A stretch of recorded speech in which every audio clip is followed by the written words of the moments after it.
ओम नमो भगवते वासुदेवाय। हर हर महादेव। श्री परम पावन पुरुषोत्तम मास कथा का आज का छठा अध्याय। 5वें अध्याय में जब भगवान श्री विष्णु अधिमास को लेकर के गोलोक जाने की बात करते हैं, उसकी चर्चा की गई। श्री विष्णु गोलोक की विशेषताएं अधिमास को बताते हैं कि गोलोक के दाहिने तरफ वैकुंठ और बाहिने तरफ शिवलोक है। दोनों की विशेषताएं वो अधिमास को बताते हैं। गोलोक की पावनता की चर्चा अधिमास से करते हैं और कहते हैं कि गोलोक चलो, वहीं भगवान श्री कृष्ण तुम्हारे दुख का निवारण करेंगे। आज की कथा में गोलोक जाकर के इनके बीच में क्या वार्ता होती है, भगवान श्री कृष्ण दोनों को क्या समझाते हैं, क्या सांत्वना देते हैं, इसकी चर्चा। तो आज का छठा अध्याय। नारद जी बोले, भगवान गोलोक में जाकर क्या करते हैं? हे पाप रहित मुझ श्रोता के ऊपर कृपा करके कहिए। श्री नारायण बोले, हे नारद, पाप रहित अधिमास को लेकर भगवान विष्णु के गोलोक जाने पर जो घटना हुई वो हम तुमसे कहते हैं, सुनो। उस गोलोक के अंदर मणियों के खंभों से सुशोभित सुंदर पुरुषोत्तम के धाम को दूर से भगवान विष्णु देखते हैं और उस धाम का तेज इतना तीव्र था कि भगवान विष्णु के नेत्र बंद हो गए। धीरे धीरे वो अपने नेत्र खोलते हैं और अधिमास को अपने पीछे कर धीरे धीरे धाम की ओर बढ़ते हैं। अधिमास के साथ भगवान के मंदिर के पास जाकर श्री विष्णु अत्यंत प्रसन्न हुए और उठकर खड़े हुए द्वारपालों से अभिनंदित भगवान विष्णु पुरुषोत्तम भगवान की शोभा से आनंदित होकर धीरे धीरे मंदिर में गए। वहां द्वारपालों ने उनका अभिनंदन किया, सत्कार किया और भीतर जाकर श्री विष्णु ने श्री पुरुषोत्तम श्री कृष्ण को नमस्कार किया। बोले श्री कृष्ण भगवान की जय। गोपियों के मंडल के मध्य में रत्न में सिंहासन पर बैठे हुए श्री कृष्ण को नमस्कार कर पास में खड़े हुए श्री विष्णु बोले, हे गुणों से अतीत, हे गोविंद, अद्वितीय, अविनाशी, सूक्ष्म विकार रहित, विग्रहवान, गोपों के वेश के विधायक, छोटी अवस्था वाले शांत स्वरूप, हे गोपियों के पति, बड़े सुंदर, नूतन मेघ के समान श्याम, करोड़ों कामदेवों के समान सुंदर, वृंदावन के आनंद, वृंदावन के अंदर रास मंडल में बैठने वाले, हे पीत रंग के पीतांबर से सुशोभित, सौम्य, भौहों के चढ़ने पर मस्तक में 3 रेखा पड़ने से सुंदर आकृति वाले, रासलीला के स्वामी, रासलीला में रहने वाले, हे रासलीला करने में सदा उत्सुक रहने वाले प्रभु, 2 भुजा वाले, हे मुरलीधर, पीत वस्त्रधारी, हे भगवान श्री कृष्ण, मैं आपकी वंदना करता हूँ। इस प्रकार श्री विष्णु ने भगवान श्री कृष्ण की वंदना की। वंदना सुन भगवान श्री कृष्ण अत्यंत प्रसन्न होते हैं। पार्षदों द्वारा उनका सत्कार किया जाता है और श्री विष्णु को रत्न सिंहासन पर बैठने की आज्ञा देते हैं।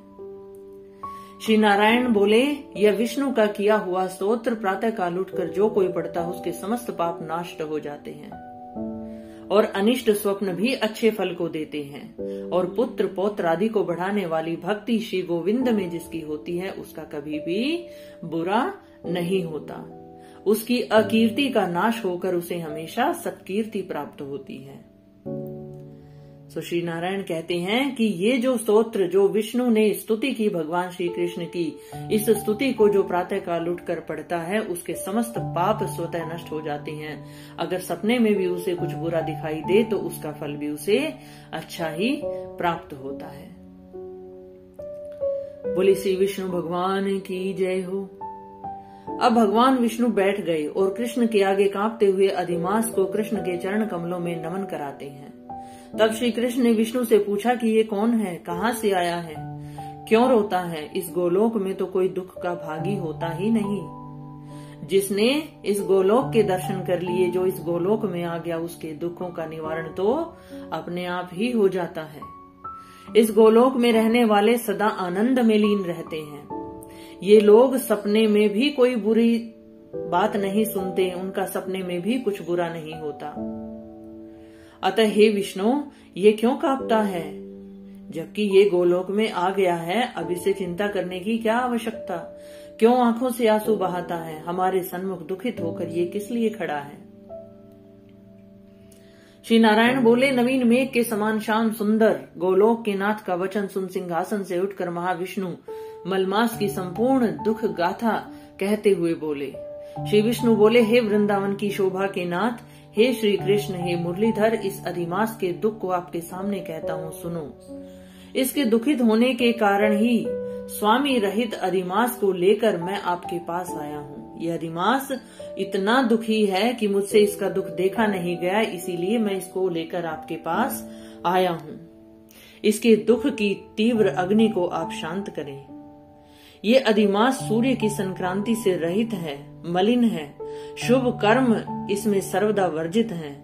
स्वामी रहित मास में स्नान आदि नहीं करना चाहिए। ये सब बातें कह करके वनस्पति आदिकों ने इसका निरादर किया। हे प्रभु, इसलिए ये दुखी है। 12 मास, कला, क्षण, अयन, संवत्सर आदि शेषवीरों ने अपने अपने स्वामी के गर्व से इसका अत्यंत निरादर किया। सबको गर्व है, सबको घमंड है कि उनके अपने अपने स्वामी हैं, लेकिन इसका स्वामी नहीं, इसलिए उन्होंने इसका निरादर किया। इसी दुखाग्नि से जला हुआ ये मरने को तैयार हो गया था। तब अन्य दयालु व्यक्तियों द्वारा प्रेरित होकर इसकी गाथा सुन करके, इसकी दुख भरी कथा सुन करके मैं शरण चाहने की इच्छा से आपके पास इसे लेकर के आया हूं। इसका ये बड़ा भारी दुख आपके बिना नहीं टल सकता। हे प्रभु, आप ही इसके दुख को दूर कर सकते हैं। अतः इस निराश्रय का हाथ पकड़कर मैं आपकी शरण में इसे लाया हूं। दूसरों का दुख आप सहन नहीं कर सकते। वेदों को जानने वाले लोग ऐसा कहते हैं, और ये सत्य है कि आप अपने भक्तों का दुख सहन नहीं कर सकते। अतएव इस दुखित को कृपा करके सुख प्रदान कीजिए। हे जगतपते, आपके चरण कमलों में प्राप्त प्राणी शोक का भागी नहीं होता। जिसे आपके चरण कमलों के दर्शन हो जाएं, वो कभी भी दुख का भागी नहीं होता, उसे कभी भी दुख नहीं होता। मेरे ऊपर कृपा करके आप इसका दुख दूर करें प्रभु। ये आपका कर्तव्य भी बनता है, क्योंकि सब काम छोड़कर मैं इसे आपकी शरण में लेकर के आया हूं कि एकमात्र आप ही इसका दुख दूर कर सकते हैं। आप मेरा आना सफल कीजिए हे नाथ। बारंबार स्वामी के सामने कभी कोई विषय नहीं कहना चाहिए। नीति के जानने वाले लोग ऐसा कहते हैं। पंडित कहते हैं कि बार बार अपने स्वामी के सामने अपनी कोई गाथा व्यक्त नहीं करनी चाहिए, क्योंकि आपके स्वामी आपसे सर्वदा परिचित रहते हैं। इस प्रकार अधिमास का सब दुख भगवान श्री कृष्ण से कहकर हरि कृष्ण के मुख कमल की ओर देखते हुए कृष्ण के पास ही हाथ जोड़कर खड़े हो गए। ऋषि लोग बोले, हे सूत जी, आप देवताओं में श्रेष्ठ हैं। आपकी दीर्घायु हो, जिससे हम लोग आपके मुख से भगवान की लीला के कथा रूपी अमृत का पान कर रहे हैं। हे सूत जी, गोलोकवासी भगवान कृष्ण ने विष्णु के प्रति फिर क्या कहा? किस तरह से उन्होंने अधिमास के दुख का निवारण किया? क्या किया उन्होंने? ये सभी बातें लोकोपकारक हैं। विष्णु और श्री कृष्ण का संवाद लोकोपकारक है, लोगों का हित करने वाला है। हे प्रभु, उस संवाद को आप हम सबसे कहिए। अब परम भगवत भक्त नारद ने नारायण से क्या पूछा? हे सूत जी, आप इसे हम सब लोगों से सुनाइए। नारद जी के प्रति कहा हुआ भगवान का वचन तपस्वियों के लिए परम औषधि है। कि भगवान श्री कृष्ण ने क्या सब बातें कही, ये सुन लेना तपस्वियों के लिए परम औषधि है। इन सभी बातों का, इन सभी संवाद का वर्णन हम आपसे अगले अध्याय में करेंगे। श्री सूत जी कहते हैं, अगले अध्याय में भगवान श्री कृष्ण के वचनों का वर्णन अधिमास के लिए जो उन्होंने कहा, जो श्री कृष्ण और श्री विष्णु के बीच वार्ता हुई, उसका वर्णन हम अगले अध्याय में करेंगे। इति श्री बृहन् नारदीय पुरुषोत्तम मास महात्म्ये षष्ठो अध्याय समाप्त। आज का छठा अध्याय यहाँ समाप्त हुआ। 7वें अध्याय में श्री कृष्ण, श्री विष्णु और अधिमास की वार्ता के बारे में बताया जाएगा। परम पावन पुरुषोत्तम मास कथा का आनंद लेते रहिए और चैनल पर जुड़े रहिए अगली कथा सुनने के लिए।